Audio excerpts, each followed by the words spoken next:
على سيد الأنبياء والمرسلين أجمعين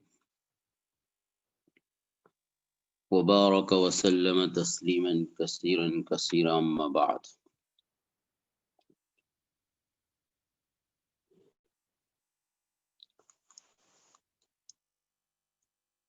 آج ہمارے محاضرے کا موضوع ہے فقہ العبادات۔ یہ موضوع ہمارے لیے کوئی اجنبی نہیں ہے۔ فقہ میں عبادات کا حصہ ہم اپنے مدارس اسلامیہ میں نور الایضاح سے لے کر ہدایات تک پڑھتے ہیں، اور اس علم کا تعلق چونکہ براہ راست ہر مسلمان کی عملی زندگی سے ہے، اس لیے ہر پڑھنے والا علم الفقہ سے اور خاص طور پر علم الفقہ کے عبادات والے حصے سے مناسبت رکھتا ہے۔ البتہ ظاہر ہے کہ ہم اس وقت اختصاص کے مرحلے میں ہیں، اس لیے ہمیں چاہیے کہ ذرا تعمق کے ساتھ اور کچھ اصولی انداز میں بنیادی مسائل کا ہم باہم مذاکرہ کریں، تاکہ عبادات کے ان مسائل اور احکام سے ہماری مناسبت کو تقویت پہنچے اور تمدن کی ترقی سے جو نت نئے مسائل پیش آ رہے ہیں ان مسائل کو حل کرنے میں بھی ہمیں اس قوی مناسبت سے مدد مل سکے۔ دعا ہے کہ اللہ تبارک و تعالی ہمیں ایسے ہی تعمق کے ساتھ اور صحیح نیت کے ساتھ اس مذاکرے کی توفیق عطا فرمائیں۔ فقہ العبادات، جہاں تک لفظ فقہ کا تعلق ہے، لغت کے اعتبار سے علم، فہم اور فطانت کے معنی میں استعمال ہوتا ہے، اور لغتاً اس کے متعلق کے اعتبار سے عموم ہے۔ کسی بھی چیز کا جاننا، سمجھنا، ادراک کر لینا وہ فقہ کہلائے گا۔ اب اگر اس کا تعلق شریعت سے ہوتا ہے اور دین سے ہوتا ہے تو وہ تفقہ فی الدین کہلاتا ہے۔ چنانچہ نصوص قرآنیہ میں اور احادیث نبویہ میں یہ لفظ اسی معنی میں استعمال ہوا ہے۔ فلولا نفر من كل فرقة منهم طائفة ليتفقهوا في الدين، اور حضرت معاویہ ابن ابی سفیان رضی اللہ تعالی عنہما کی روایت، جس میں نبی کریم صلی اللہ علیہ وسلم کی طرف سے بشارت ہے، من یرید اللہ بہ خیرا یفقہہ فی الدین۔ تو یہاں فقہ اپنے عمومی معنی میں ہے، اس لحاظ سے کہ شریعت اور دین کی سمجھ حاصل کرنے کی ترغیب دی جا رہی ہے اور اس پر بشارت سنائی جا رہی ہے، اور اسی عمومی معنی کو ملحوظ رکھتے ہوئے امام اعظم ابو حنیفہ علیہ الرحمہ سے وہ مشہور تعریف منقول ہے جو ہم سنتے چلے آئے ہیں، معرفت النفس ما لہا و ما علیہا، کہ انسان کا اپنے حقوق اور فرائض کو جاننا یہ ہے فقہ۔ اس اعتبار سے فقہ کا لفظ شریعت کے تمام شعبوں کو اور انسانی زندگی کے تمام مسائل سے متعلق ہوگا۔ البتہ جب یہ علوم مدون ہوئے اور تدوین مختلف مراحل سے گزری تو نوبت یہاں تک پہنچی کہ وہ مسائل اور مباحث جن کا تعلق اعتقاد سے ہے، جس کو احکام قلبیہ کہتے ہیں، اس نے مستقل ایک فن کی حیثیت اختیار کر لی، علم اصول الدین کے نام سے یا علم العقائد کے نام سے۔ اور اسی طرح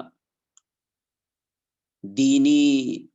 احکام کا وہ حصہ جن کا تعلق اخلاقیات سے ہے، وہ بھی ایک فن کی حیثیت اختیار کر گیا اور اس کو علم الاخلاق یا علم التصوف کا نام دیا گیا۔ اب اس کے علاوہ جو مسائل ہیں ان پر فقہ کا اطلاق ہوتا ہے، چنانچہ عبادات ہے، مناکحات جن کو الاحوال الشخصیہ یا احکام الاسرہ یا عائلی قوانین اور پرسنل لا کہا جاتا ہے،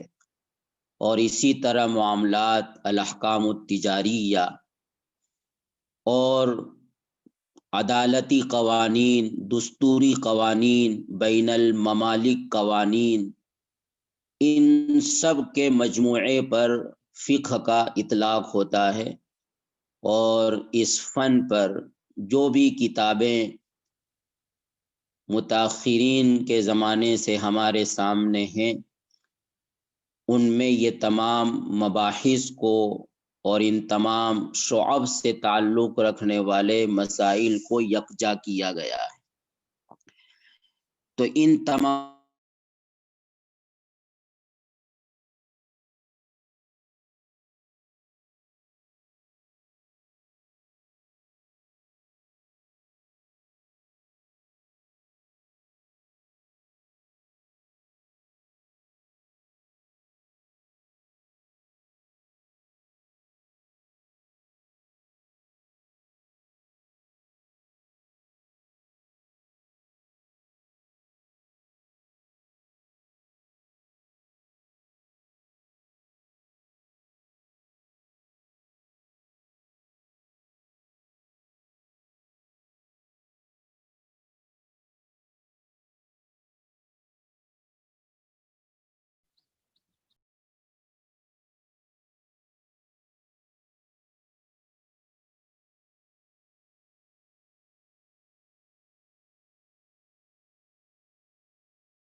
السلام علیکم۔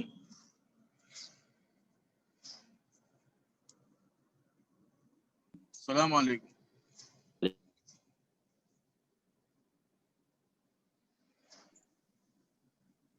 ہلو جی آواز آ رہی ہے؟ آ رہی ہے آواز. ہاں ٹھیک ہے، جاری رکھیں. جی آ رہی ہے. میری آواز پہنچ رہی ہے؟ جی جی جی. تو عبادت کی جو حقیقت بیان کی گئی کہ غایت تذلل، اور غایت تذلل کا تحقق ہوگا ایسی ذات کے حق میں جو غایت عظمت کی حامل ہو، اور جو ذات غایت عظمت کی حامل ہوگی وہ وہی ہو سکتی ہے جو تمام اوصاف کمال سے متصف ہو. اور جس ذات میں تمام اوصاف کمال پائے جاتے ہوں، جو ہر قسم کے نقص سے، عیب سے، قصور سے مبرہ اور منزہ ہو، تو فطری طور پر اس سے لگاؤ، تعلق، انسیت اور محبت ہوتی ہے. تو اس اعتبار سے یہ کہا جائے گا کہ عبادت کے اندر شرعی اعتبار سے یہ 3 عنصر پائے جاتے ہیں: غایت تذلل، غایت تعظیم اور غایت حب.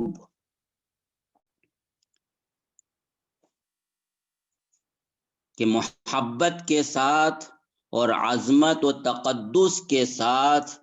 کسی کے سامنے انتہائی درجے کی ذلت اختیار کرنا،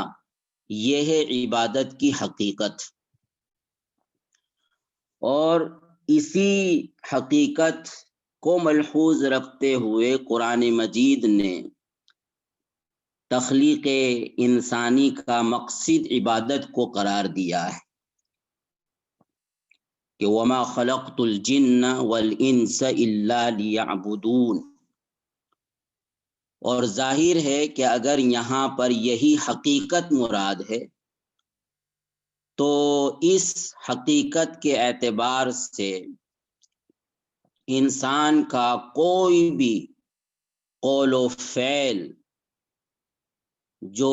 اپنے اندر اس حقیقت کو لیے ہوئے ہو وہ عبادت سے خارج نہیں ہوگا.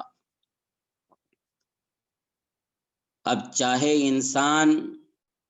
صلاۃ و زکوٰۃ و صوم میں مشغول ہو، یا اس کے علاوہ وہ دنیاوی معاملات میں منہمک ہو، ان تمام صورتوں میں اگر یہ عنصر پایا جاتا ہے تو پھر وہ کہا جائے گا کہ وہ عبادت ہی میں لگا ہوا ہے. البتہ اور اسی معنی کو ملحوظ رکھتے ہوئے علامہ ابن تیمیہ نے اور دیگر حضرات نے عبادت کا جو مفہوم متعین کیا ہے وہ یہی متعین کیا ہے کہ انسان کے تمام اقوال اور اس کے تمام افعال، چاہے اس کا تعلق ظاہر سے ہو، چاہے اس کا تعلق باطن سے ہو،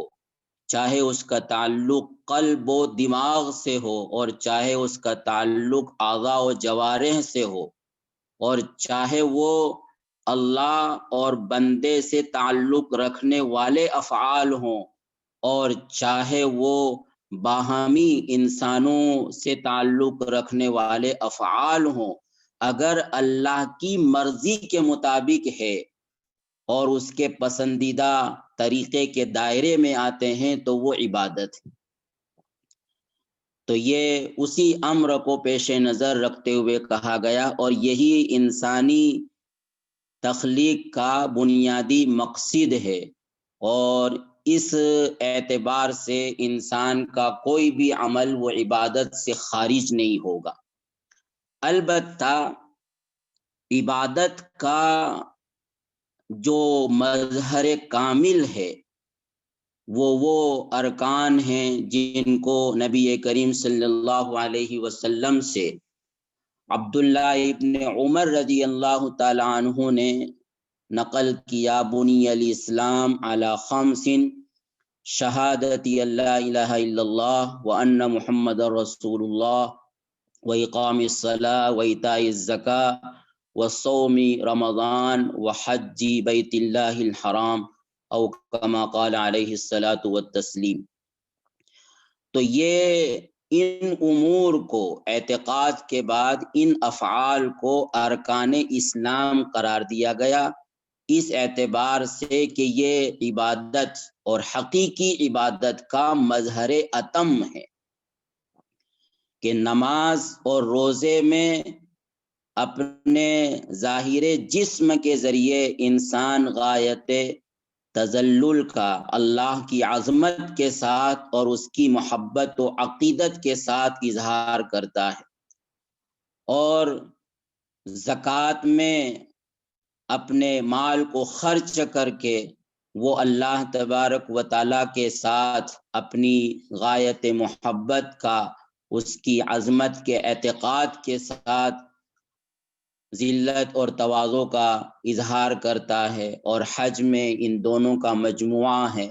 تو اس اعتبار سے عبادت کا اطلاق جب کیا جاتا ہے تو وہ ان ارکان اربع پر کیا جاتا ہے، یعنی صوم و صلاۃ اور زکوٰۃ و حج۔ اور اسی معنی کے اعتبار سے فقہا جب اپنی فقہی کتابوں کا آغاز کرتے ہیں تو وہ عبادات سے کرتے ہیں۔ ان عبادات میں بھی فرق مراتب ہیں، اور نصوص سے یہ بات واضح ہوتی ہے، اور تمام اہل اسلام کے یہاں مسلم ہے کہ نماز وہ محتم بالشان فریضہ ہے، وہ تمام شریعت کا مغز ہے، اور وہ تمام عبادات کی بنیاد ہے، اس لیے نماز ہی سے آغاز ہوتا ہے۔ اور نماز کا مقدمہ چونکہ طہارت ہے، اور وہ نماز کے داخل ہونے کے وسائل میں سے ہے، اس لیے کتاب الطہارت سے اس کا آغاز کیا جاتا ہے۔ چنانچہ ہم بھی اسی ترتیب کو پیش نظر رکھتے ہوئے کتاب الطہارت سے فقہ العبادات کا آغاز کریں گے۔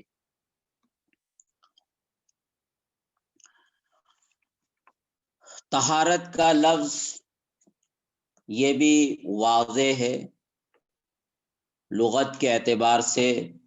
مطلق نظافت کے معنی میں استعمال ہوتا ہے۔ نظافت عن الاقذار الحسیہ او المعنویہ، کہ حسی اور مادی گندگیوں سے صفائی یا معنوی عیوب اور نقائص سے صفائی، یہ طہارت کہلاتی ہے۔ اور شرعی یا فقہی اعتبار سے بھی عبادت، یہ طہارت کی حقیقت یہی ہے، البتہ کچھ تخصیص کے ساتھ۔ چنانچہ فقہی اصطلاح میں النظافہ عن الحدث او الخبث،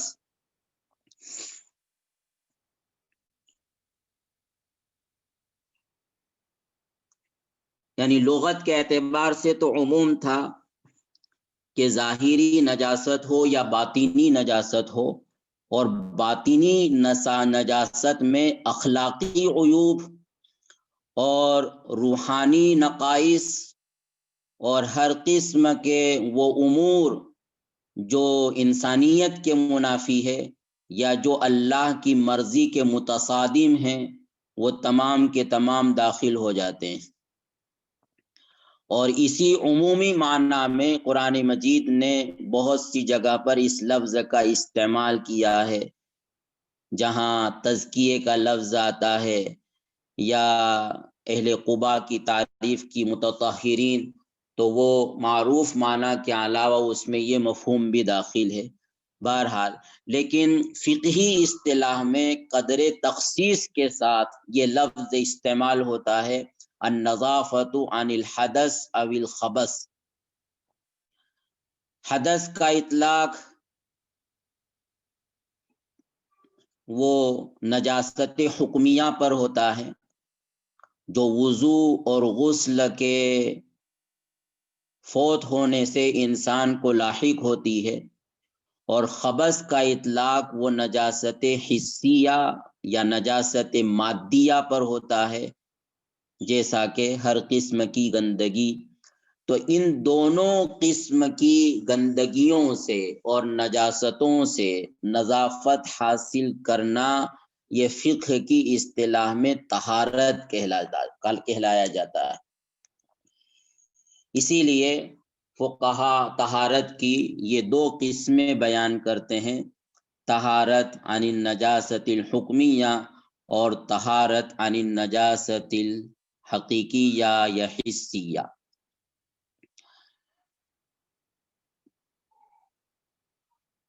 ویسے طہارت کا اسلام میں بہت ہی عظیم مقام ہے، بلکہ اگر غور کیا جائے تو یہ معلوم ہوتا ہے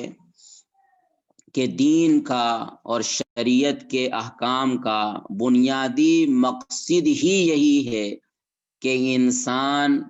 طاہر و مطہر، مزکا اور مصفا بن جائے۔ ظاہر ہے کہ شریعت نے جتنے بھی احکام دیے ہیں تو اس کا تعلق انسان کے جسم کی پاکی سے ہے، اس کا تعلق انسان کے اعضاء کی پاکی سے ہے، اس کا تعلق انسان سے صادر ہونے والے افعال کی پاکی سے ہے، زبان سے نکلنے والے اقوال کی پاکی سے ہے، دل و دماغ کے خیالات کی پاکی سے ہے۔ تو ہر قسم کی پاکی یہ شریعت کے احکام کا مغز ہے اور بنیاد ہے۔ اسی لیے کہا جاتا ہے کہ شریعت نے جس درجہ نظافت اور طہارت کا مطالبہ کیا ہے، واقعہ یہ ہے کہ اسلام کے علاوہ کسی مذہب میں اس کا تصور بھی موجود نہیں ہے، اور اسی بنیاد پر عربی میں جو طہارت کا لفظ ہے اس کا کسی دوسری زبان میں حقیقت کے اعتبار سے ترجمہ تک نہیں کیا جا سکتا۔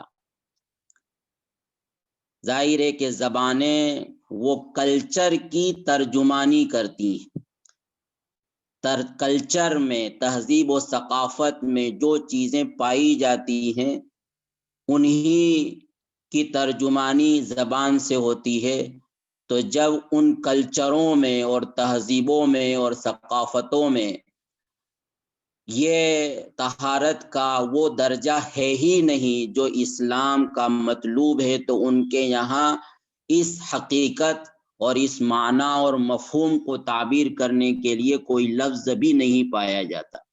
جتنے بھی الفاظ پائے جاتے ہیں تو وہ نظافت کی تو ترجمانی کسی نہ کسی درجے میں کرتے ہیں،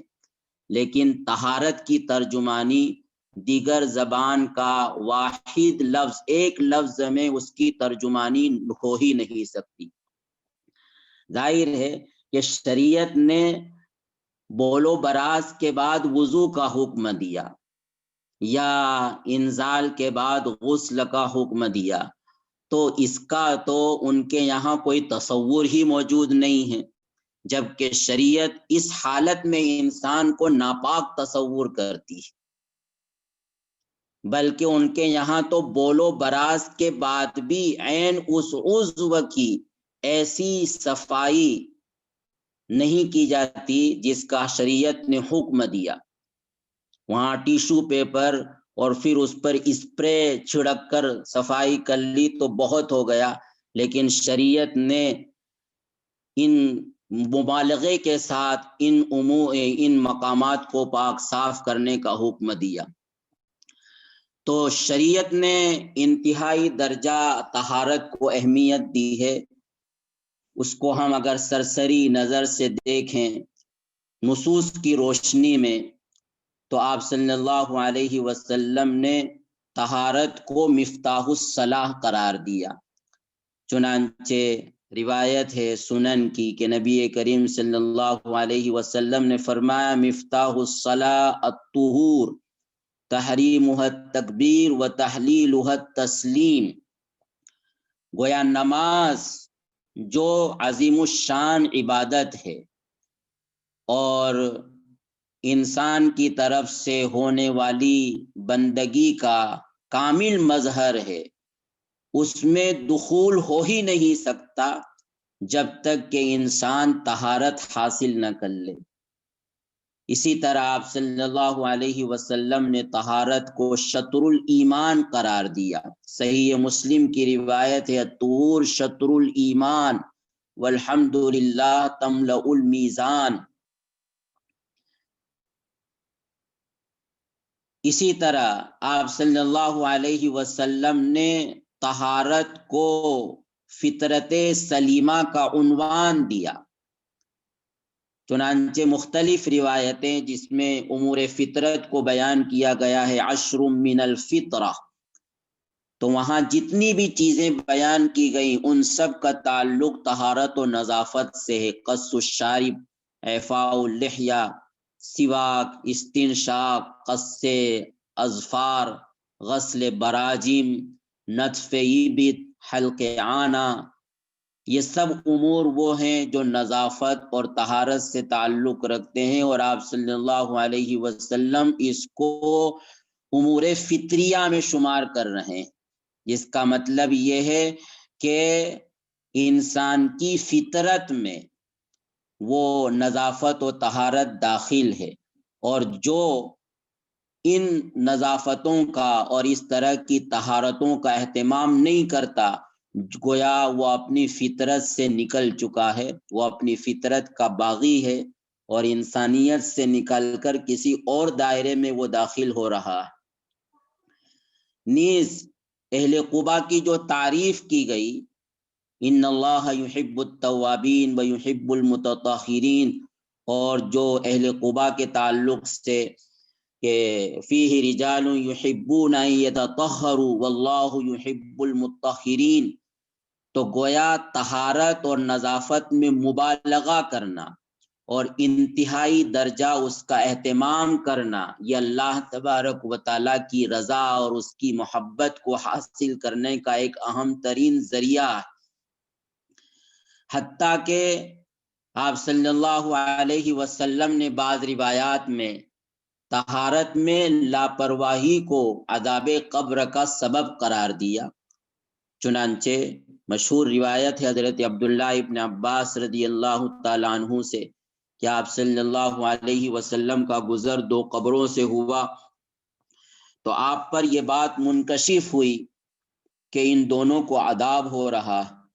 تو آپ نے حضرات صحابہ کو خبر دی کہ وما یعذبان فی کبیر، کہ کسی بڑے گناہ کی وجہ سے عذاب نہیں ہو رہا ہے، لیکن ساتھ میں بعض روایات میں کہ بلا انہ لاکبر۔ اب اس کے کیا معنی کہ ایک طرف آپ نے کبیر کی نفی فرمائی اور دوسری طرف آپ نے کبیر کا اس بات فرمایا، یہ الگ بحث ہے، حدیث سے متعلق ہے، لیکن آپ نے آگے جو بات ارشاد فرمائی کہ ان کو کیوں گناہ ہو رہا ہے، تو فرمایا کہ ایک کو تو چغلی کرنے کی وجہ سے گناہ ہو رہا ہے، فکان یمشی بالنمیمہ، اور دوسرے کو جو عذاب ہو رہا ہے تو اس کا سبب تھا کہ کان لا یستنزہ من البول، کہ وہ پیشاب سے پرہیز نہیں کرتا تھا۔ تو یہ شریعت نے طہارت اور نظافت کو اتنی زیادہ اہمیت دی، اور آپ صلی اللہ علیہ وسلم نے یہ بشارت سنائی کہ ان امتی یدعون یوم القیامت غرا محجلین من آثار الوضوء فمن استطاع منکم ان یطیل غرتہ فلیفعل۔ گویا قیامت کے دن طہارت کا اہتمام کرنے والے عام لوگوں سے انتہائی ممتاز ہوں گے، اور ان کے چہرے اور ان کے اعضاء نورانی ہوں گے، ان سے نور مترشح ہو رہا ہوگا، غرم محجلین من آثار الوضوء۔ اور یہ تو سب اہمیت ہے ہی، اس کے علاوہ دنیا یہ جانتی ہے کہ بہت سے امراض ہیں اور بہت سی وبائیں ہیں کہ جس کا سبب گندگی ہوتی ہے۔ تو شریعت نے ہر قسم کی نظافت کا حکم دے کر انسان کے لیے ان دنیاوی مصالح کی گویا ضمانت لی ہے۔ آپ صلی اللہ علیہ وسلم نے راستوں کو خراب کرنے سے منع فرمایا، اور جو راستوں پر بول و براز کرتے ہیں ان کے لیے آپ صلی اللہ علیہ وسلم نے لعنت فرمائی۔ آپ نے فرمایا کہ اتقوا اللاعنین۔ پوچھا گیا کہ یہ کون لوگ ہیں کہ جن پر لعنت کی جا رہی ہے؟ آپ نے فرمایا الذی یتخلی فی طریق الناس او علی ظلہم، کہ جو لوگوں کے راستے میں قضائے حاجت کرتے ہیں وہ ملعون ہیں، ان پر اللہ کی لعنت ہوتی ہے۔ حتیٰ کہ آپ صلی اللہ علیہ وسلم نے اپنے گھروں کو اور اپنے گھر کے آنگنوں کو بھی پاک صاف رکھنے کا حکم دیا، اور اس کی ترغیب دی کہ ان اللہ طیب یحب الطیب، نظیف یحب النظافہ، کریم یحب الکرم، جواد یحب الجود، فتنظفوا افنیتکم، کہ تم اپنے آنگنوں کو بھی صاف رکھو، ولا تشبہوا بالیہود، اور یہود کے ساتھ مشابہت اختیار نہ کرو۔ گویا اس زمانے میں گندہ رہنا یہ یہود کی علامت تھی، تو ان سے امتیاز کرتے ہوئے آپ صلی اللہ علیہ وسلم نے کہا کہ تم اپنے مسلمان ہونے کا یوں ثبوت دو کہ انتہائی پاک صاف رہو اور اپنے ارد گرد کے ماحول کو پاک صاف رکھو۔ حتیٰ کہ ابو داؤد میں ایک روایت ہے کہ آپ صلی اللہ علیہ وسلم صحابہ کے ساتھ کہیں تشریف لے جا رہے تھے، منزل تک پہنچنے میں کچھ وقت باقی تھا، تو آپ نے فرمایا کہ تم اپنے لباس کو تبدیل کر لو، اور کل جب تم اس علاقے میں پہنچو تو تم اس طرح نظر آؤ جیسے کہ انسان کے جسم پر کہیں تل ہوتا ہے، یعنی تمہاری ایک امتیازی شان جھلکنا چاہیے، دیکھنے والے یہ سمجھ جائیں کہ یہ ہے محمد کے اصحاب۔ تو یہ ہے شریعت کی طرف سے طہارت اور نظافت کے اہتمام کی تلقین، اور دوسری طرف آج ہمیں اپنی طرف یا اپنے معاشرے کی طرف بھی نظر کرنا چاہیے، اور ہمیں خود متوجہ ہو کر دوسروں کو اس پر متوجہ کرنا چاہیے۔ بہرحال تو یہ طہارت اور نظافت کا شریعت میں مقام ہے۔ طہارت حاصل کرنے کے بہت سے ذرائع ہیں، مختلف امور ہیں جو وسائل تطہیر ہیں، ما یطہر به النظافہ، کہ جن چیزوں کے ذریعے نظافت حاصل کی جاتی ہے، فقہا جن کو مطہرات سے تعبیر کرتے ہیں۔ سب سے زیادہ اس سلسلے میں وسعت حنفیہ کے یہاں ہے۔ حنفیہ کے یہاں بہت سے وسائل اور ذرائع ہیں جس سے مختلف قسم کی طہارت اور نظافت حاصل کرنا شریعت میں جائز ہے۔ بعض حضرات نے 20 کے قریب وسائل طہارت کا تذکرہ کیا ہے، لیکن اگر بعض کو مستقل شمار نہ کرتے ہوئے دوسرے کے ساتھ اس کو منظم کر لیا جائے تو تقریباً 10 یا 12 وسائل طہارت ہمیں فقہا کے یہاں ملتے ہیں، جن میں سے بہت سے امور تو بہت سے وسائل تو وہ ہیں کہ جو متفق علیہ ہیں، یعنی تمام کے یہاں ان وسائل اور ذرائع سے طہارت حاصل کی جا سکتی ہے، اور کچھ وسائل اور ذرائع وہ ہیں جو فقہا کے درمیان مختلف فی ہیں۔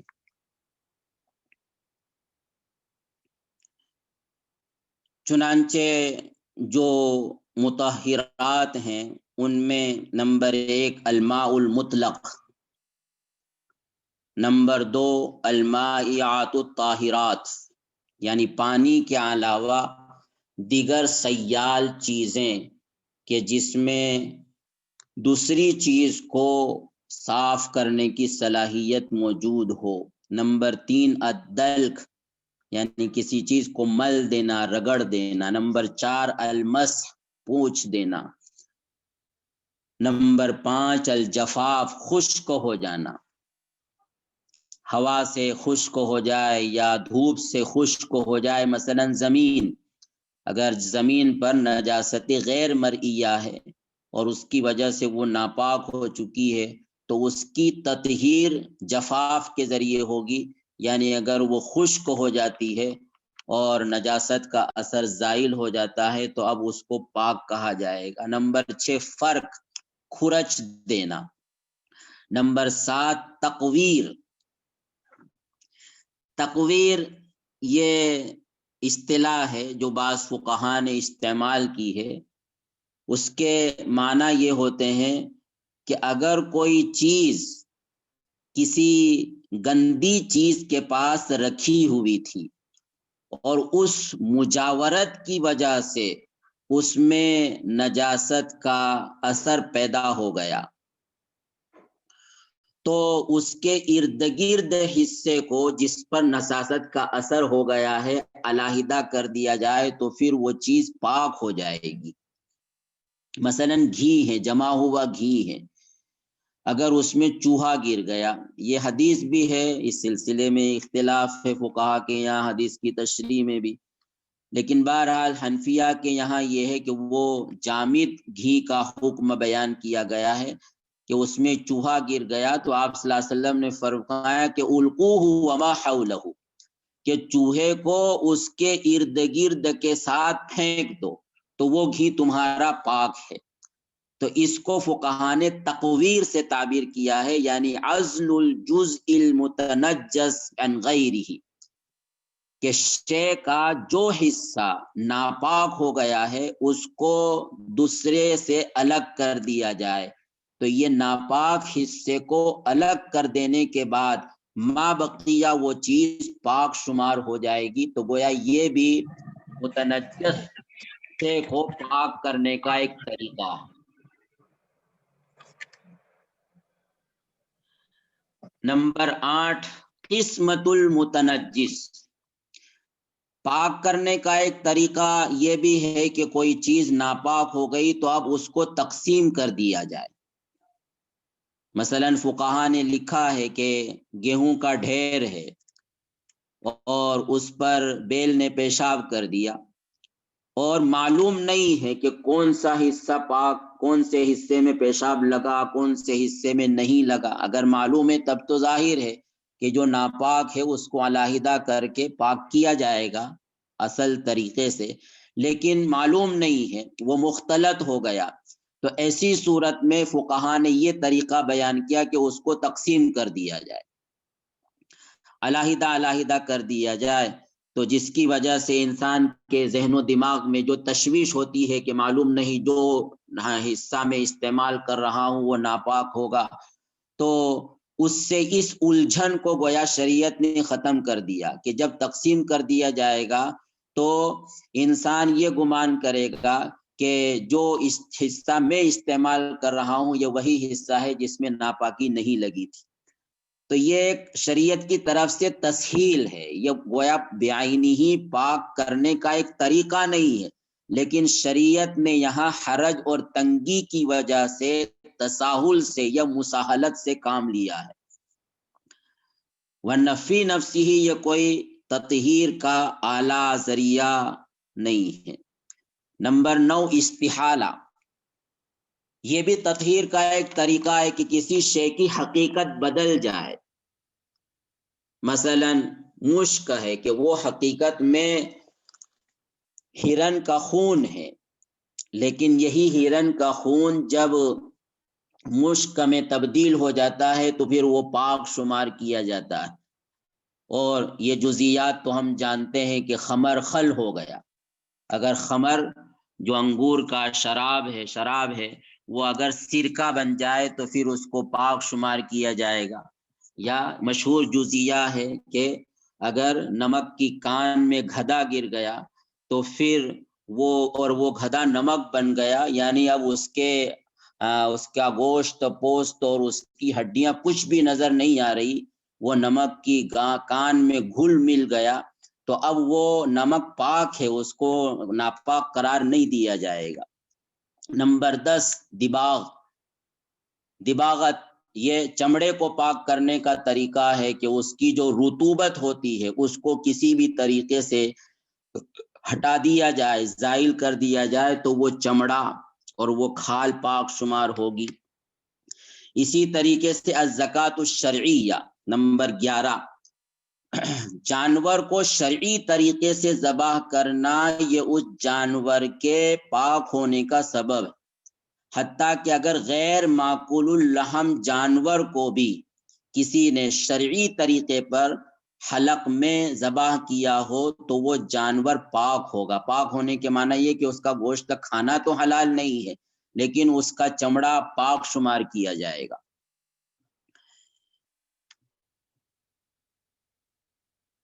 تو اس طرح یہ سب مطہرات ہیں جن کے ذریعے اشیاء ناپاک کو، متنجس اشیاء کو پاک کیا جا سکتا ہے۔ اس میں جو سب سے بنیادی وسیلہ اور ذریعہ ہے، بلکہ کہیے کہ اصل ذریعہ ہے، وہ ہے پانی۔ قرآن مجید نے پانی کو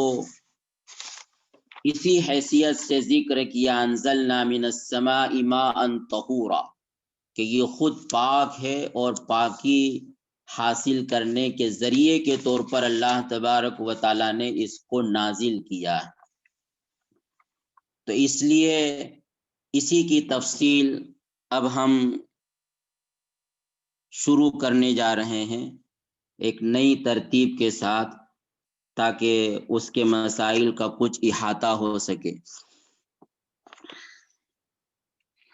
فقہا نے پانی کے تعلق سے بہت سے مسائل اور جزئیات بیان کیے ہیں۔ سب سے پہلے یہ مسئلہ ہے کہ کون سے پانی کو تطہیر کے لیے استعمال کرنا درست ہے۔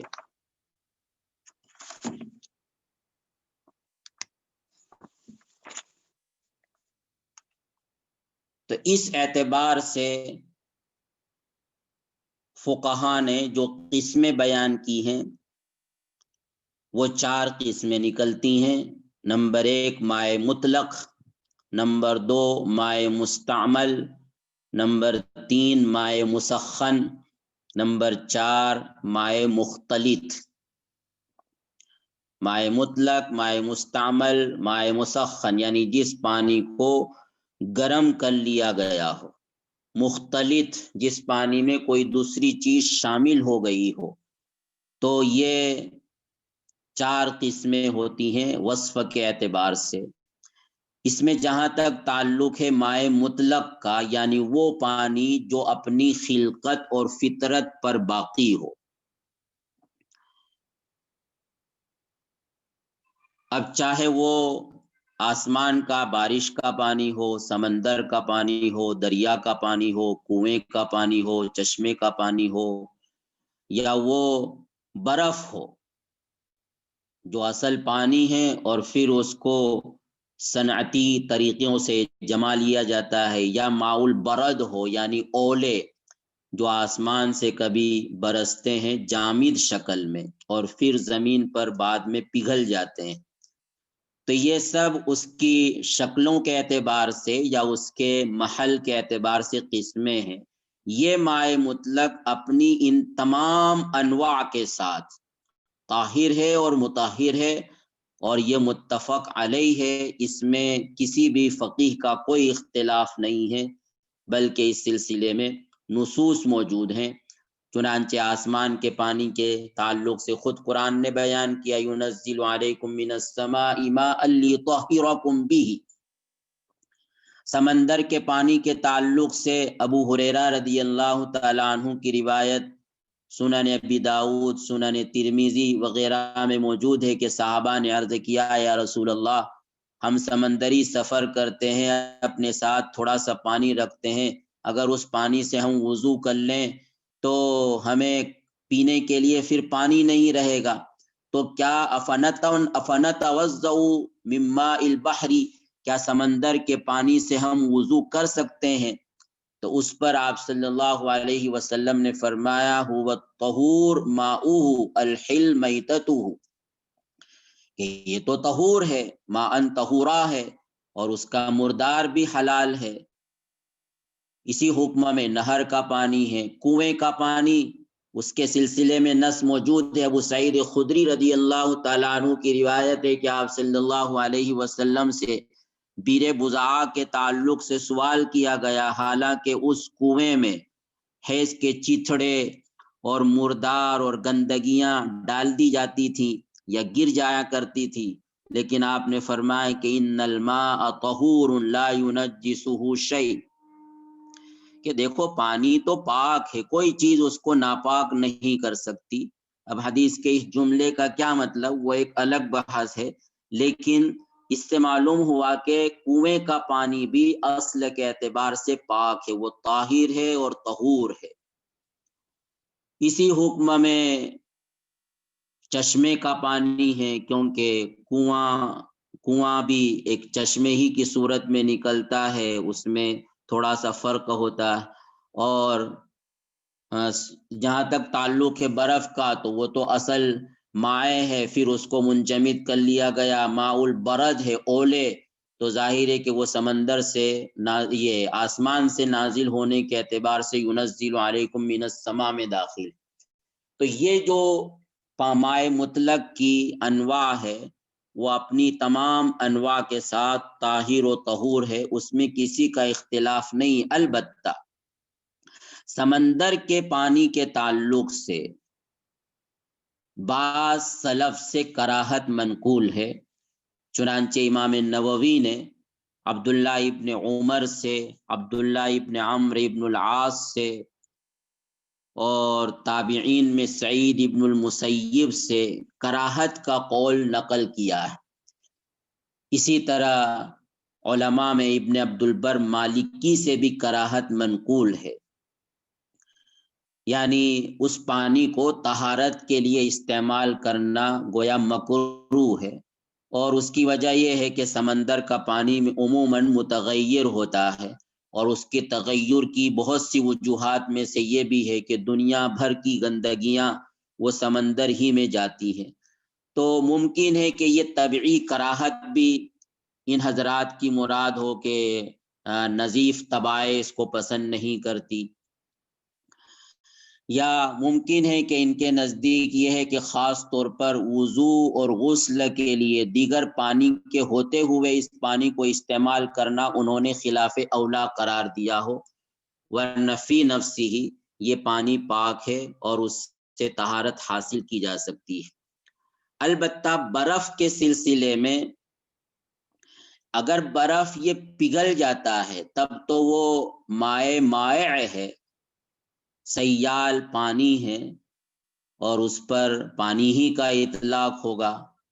لیکن اگر وہ منجمد ہے، برف ہی کی شکل میں ہے،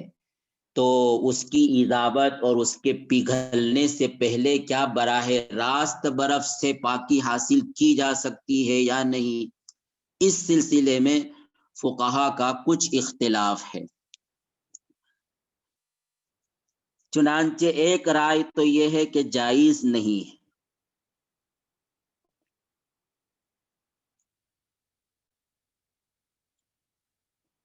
دوسری رائے یہ ہے کہ مطلقاً جائز ہے، امام ابو یوسف سے یہی منقول ہے، عبد الرحمن ابن عمرو اوزاعی یہی کہتے ہیں، لیکن فقہا نے اس پر رد کیا ہے کہ اگر برف ہے اور وہ اس میں تقاطر نہیں ہو رہا ہے تو پھر غسل کا تحقق کیسے ہوگا،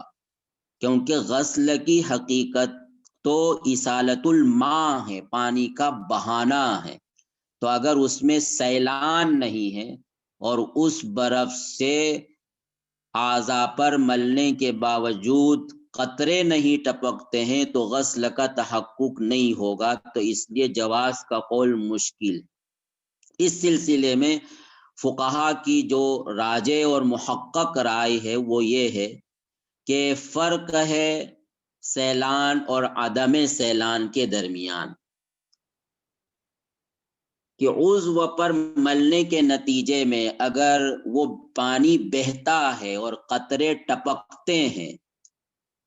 اب چاہے وہ جسم کی حرارت کی وجہ سے پگھل جائے یا ماحول کی گرمی کی وجہ سے وہ برف فوراً پگھل جاتا ہے،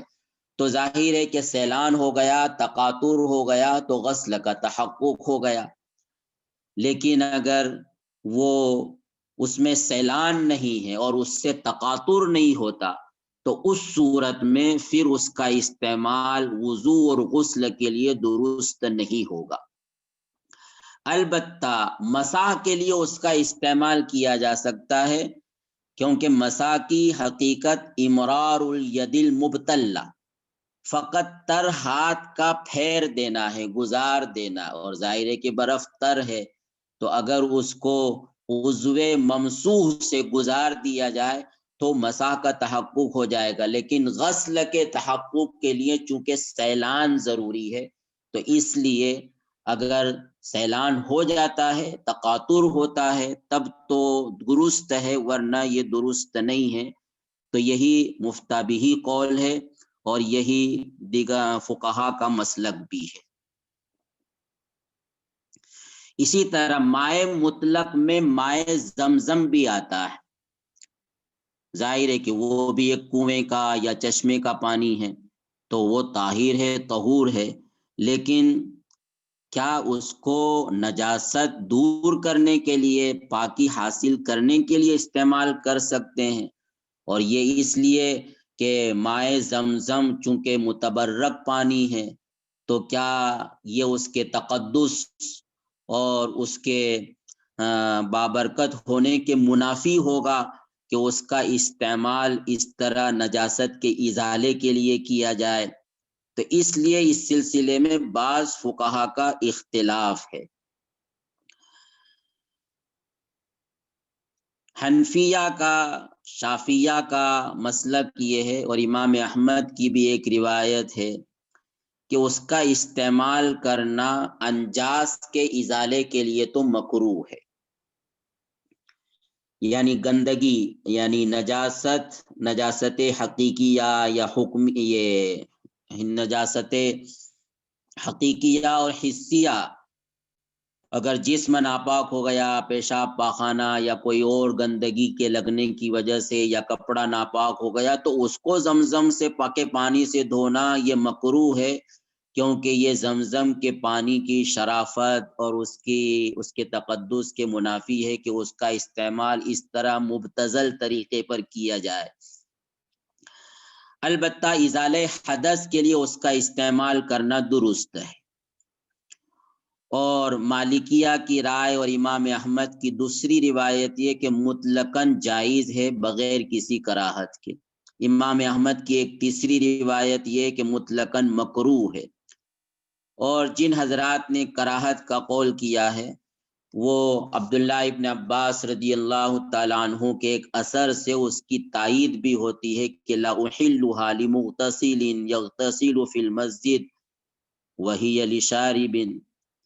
کہ میں اس زمزم کے پانی کو غسل کرنے والے کے لیے حلال نہیں سمجھتا ہوں کہ وہ مسجد میں غسل کرے، حالانکہ یہ پانی تو پینے کے لیے، لیکن اثر یہ محتمل ہے، ممکن ہو کہ وہ مسجد میں رکھے ہوئے پانی کے متعلق یہ فرما رہے ہوں کہ یہاں جو پانی ہے وہ تو پینے کے لیے، اور ممکن ہے کہ مطلق ان کا یہ حکم وہ زمزم کے تعلق سے ہے۔ تو بہرحال جہاں بھی اور جس صورت میں بھی، یا جن فقہا نے بھی بعض صورتوں میں اس کو مکروہ قرار دیا ہے، تو وہ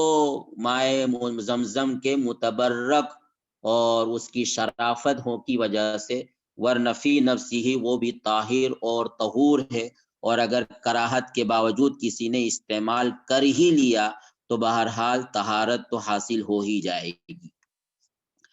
اسی طرح مائع مطلق میں ایک قسم ہے مائع آجن، یعنی مائع آجن فقہا اس پانی کو کہتے ہیں کہ المتغیر بالمکس، اویل منتن کہ جو پانی کسی جگہ ایک طویل زمانے تک پڑے رہنے کی وجہ سے متغیر ہو گیا ہو یا اس میں ایک قسم کی بو پیدا ہو گئی ہو تو یہ مائع آجن کہلاتا ہے۔ تو فی نفسی ہی چونکہ اس میں کوئی نجاست نہیں ملی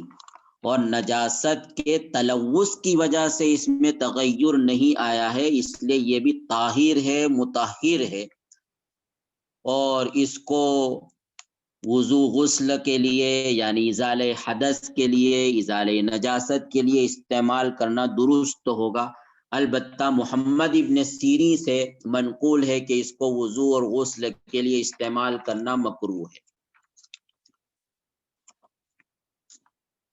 تو یہ تو تفصیل تھی مائع مطلق کے تعلق سے، اور حاصل یہ ہے کہ وہ طاہر و طہور ہے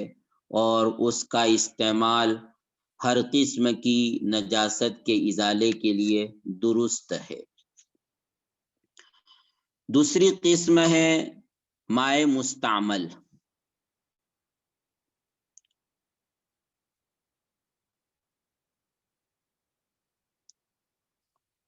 یعنی وہ پانی کہ جو نجاست کے ازالے کے لیے ایک مرتبہ استعمال کر لیا گیا ہو۔ اب اگر اس پانی کو نجاست حسیہ کے ازالے کے لیے استعمال کیا گیا ہے تو اس صورت میں ظاہر ہے کہ نجاست کے اجزاء اس پانی کے ساتھ مل جائیں گے، اور اس کی تفصیل آگے آئے گی کہ اگر پانی میں کوئی نجاست گر جاتی ہے، مائع مختلط کی تفصیل میں ہم اس کو بیان کریں گے، فقہا کا اس میں اختلاف ہے کہ پانی کب ناپاک ہوتا ہے، کب پاکی اس کی باقی رہتی ہے۔ لیکن اگر یہ پانی حدث کے ازالے کے لیے استعمال کیا گیا، وضو کے لیے یا غسل کے لیے، تو یہ مائع مستعمل ہے، اور حقیقت مائع مستعمل کا اطلاق فقہا کے یہاں اسی پانی پر ہوتا ہے کہ جو حدث کے ازالے کے لیے استعمال کیا گیا ہو یا علی وجہ القربت وضو اور غسل کے لیے استعمال کیا ہو، یعنی آدمی باوضو ہے، باغسل ہے، لیکن اس نے ویسے ہی وضو علی الوضو کے طور پر یا غسل مندوب کے لیے اس کو استعمال کیا ہے، تو وہ بھی مائع مستعمل ہے۔ البتہ اس میں جزوی اختلاف ہے، اس کو ہم بیان نہیں کریں گے، آپ کو اب جانتے ہیں فقہا خود حنفیہ کے یہاں امام ابو حنیفہ، امام محمد اور زفر کا اختلاف ہے کہ کیا ازالہ حدث ہی کی صورت میں وہ ماء مستعمل ہوگا یا صرف قربت کے طور پر استعمال کرنے کی صورت میں بھی وہ مائع مستعمل کہلائے گا، اس میں تھوڑا سا اختلاف۔ لیکن بہرحال تو یہ جو پانی ہے یہی اصل میں مائع مستعمل ہے، اور اس میں اختلاف ہے۔ حنفیہ کا مسلک تو یہ ہے جو مشہور ہے کہ یہ طاہر تو ہے لیکن طہور نہیں، لہذا فی نفسی پاک ہے، اگر کپڑوں پر لگ جائے یا کسی بھی چیز پر لگ جائے تو اس کی وجہ سے وہ چیز ناپاک نہیں ہوگی، اور لیکن وہ طہور نہیں ہے حدث کے لیے۔ طہور نہ ہونا صرف حدث کے حق میں، یعنی وضو اور غسل اس سے نہیں کیا جا سکتا۔ البتہ اسی پانی کو ہم برتن کو پاک کرنے کے لیے، کپڑے کو پاک کرنے کے لیے استعمال کریں تو وہ درست ہوگا، لیکن حدث کے لیے اس کا استعمال کرنا درست نہیں ہے۔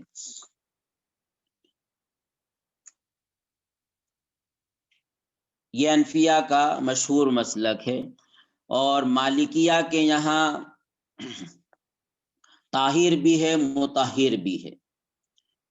یعنی اس کو دوبارہ وضو اور غسل کے لیے استعمال کیا جا سکتا ہے۔ البتہ وہ یہ کہتے ہیں کہ اگر دوسرا پانی موجود ہو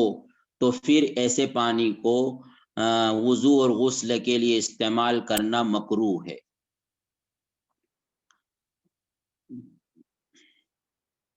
شافعیہ اور حنابلہ کا مسلک تقریباً وہی ہے جو حنفیہ کا مسلک، کہ یہ طاہر ہے لیکن طہور نہیں ہے۔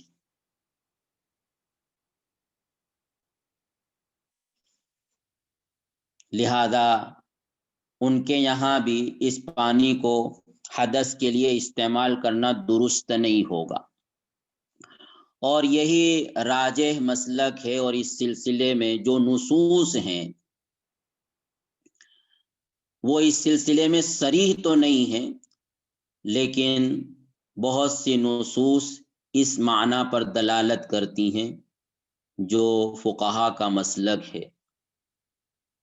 مثلا یہ کہ یہ پانی ناپاک نہیں ہوتا، اس پر جو نصوص دلالت کرتی ہیں، حضرت جابر رضی اللہ تعالیٰ عنہ کی روایت ہے صحیح بخاری میں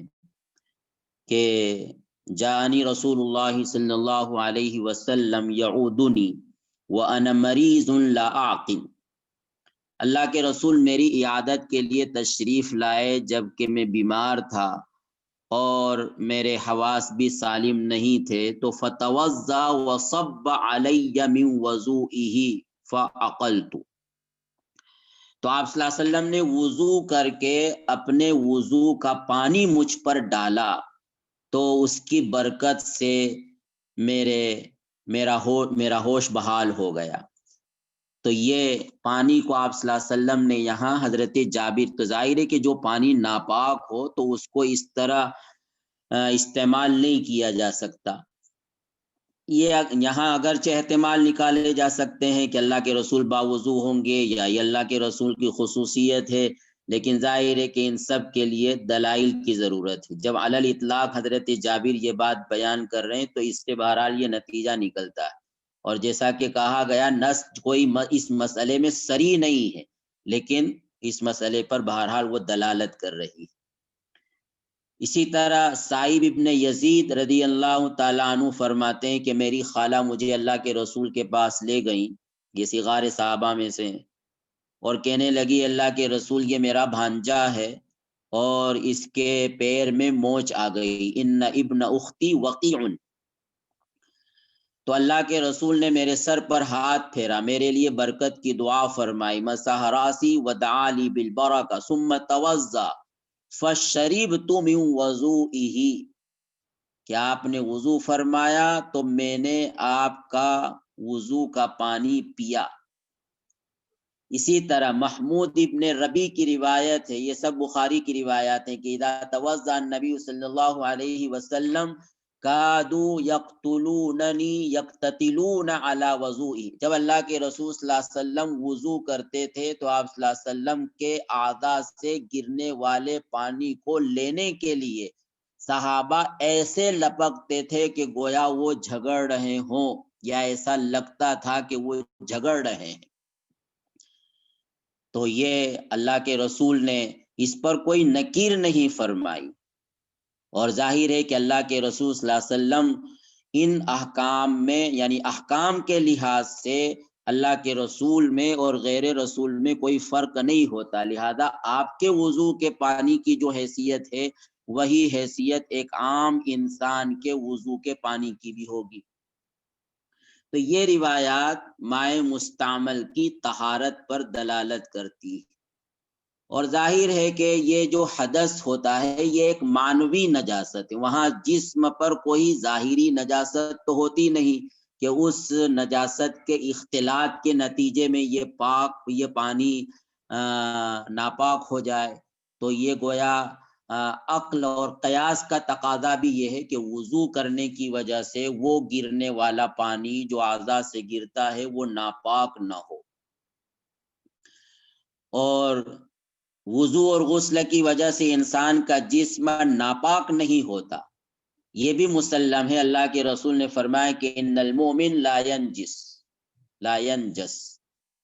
کہ مومن ناپاک نہیں ہوتا۔ حضرت عائشہ کو ایک مرتبہ اللہ کے رسول صلی اللہ علیہ وسلم مسجد میں تھے اور فرمایا کہ تو مصلی دے دے یا مسجد سے مصلی اٹھا کر مجھے دے دے، روایت میں دونوں احتمال ہیں۔ تو حضرت عائشہ نے یہ معذرت کی کہ اللہ کے رسول میں حیض میں ہوں،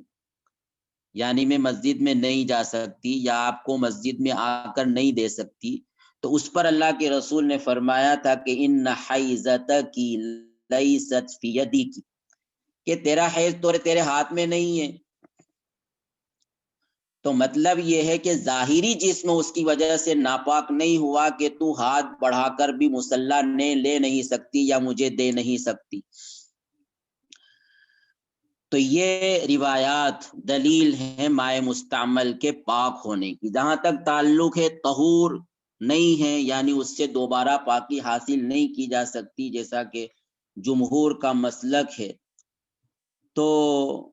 اس سلسلے میں بھی بات وہی ہے کہ کوئی صریح نص تو موجود نہیں ہے، لیکن بعض نصوص سے فقہا نے مسئلہ مستنبط کیا ہے. مثلا یہ کہ آپ صلی اللہ علیہ وسلم نے مائع دائم میں غسل کرنے سے منع فرمایا. تو روایت تو مشہور ہے، لیکن ایک روایت جو مسلم میں وارد ہوئی ہے، ابو ہریرہ فرماتے ہیں کہ لا یغتسل احدکم فی الماء الدائم وهو جنوب، فقال کیف یفعل یا ابا ہریرہ، کہ کیوں نہ کرے. ابو ہریرہ نے جب یہ روایت بیان کی تو پوچھا کسی نے، قال یتناولہ تناولا، یعنی وہ اندر گھس کر غسل نہ کرے بلکہ پانی لے کر اس پانی کو استعمال کرے. تو انغماس سے اندر جا کر داخل ہو کر ڈبکی لگا کر غسل کرنے سے جو منع کیا وہ اسی لیے تھا تاکہ وہ پانی مستعمل نہ ہو جائے اور دوسروں کے لیے اس کا استعمال کرنا پھر گویا مانع بنے. اور اصل جو بات ہے وہ یہ ہے، یعنی جو دلیل کے طور پر اس سلسلے میں پیش کیا جا سکتا ہے کہ اللہ کے رسول کے زمانے میں، صحابہ کے زمانے میں، اور خاص طور پر مدینۃ المنورہ میں پانی کی انتہائی قلت تھی، لیکن قلت کے باوجود حضرات صحابہ سے یہ منقول نہیں ہے کہ وہ مستعمل پانی کا ذخیرہ کر لیتے ہوں اور اس کو دوبارہ اور سہبارہ وضو اور غسل کے لیے استعمال کرتے ہوں. ورنہ ظاہر ہے کہ سفروں میں بھی یہ آسان تھا کہ اتنا پانی لے لیا جائے کہ جس سے ایک مرتبہ غسل ہو جائے، وضو ہو جائے، اور اسی پانی کو اپنے ساتھ رکھیں، لیکن صحابہ سے یہ منقول نہیں ہے. تو یہ اس بات کی دلیل ہے کہ یہ پانی پاک یعنی دوبارہ قابل استعمال نہیں ہوتا، اور صحابہ نے ایسے موقع پر تیمم کیا ہے لیکن دوبارہ اس پانی کو استعمال نہیں کیا. تو یہ گویا صحابہ کا تعامل یہ اس بات کی دلیل ہے کہ مائع مستعمل دوبارہ وضو اور غسل کے لیے استعمال نہیں کیا جا سکتا. تو یہ مائع مستعمل کے تعلق سے تفصیل تھی، اور جہاں تک تعلق ہے بقیہ دو قسمیں انشاءاللہ اس پر آئندہ گفتگو ہوگی.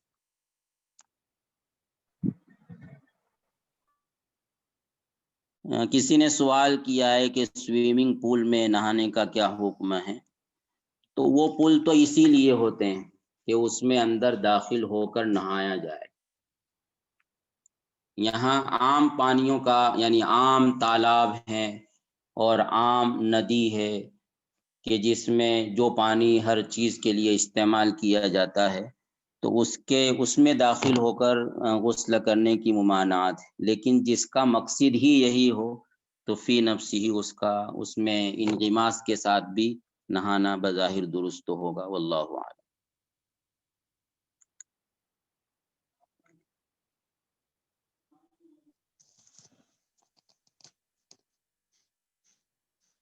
السلام علیکم. کسی کو اور کو سوال ہے کوئی؟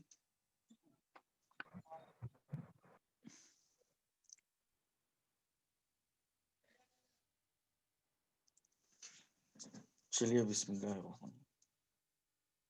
ٹھیک ہے، السلام علیکم. وعلیکم السلام.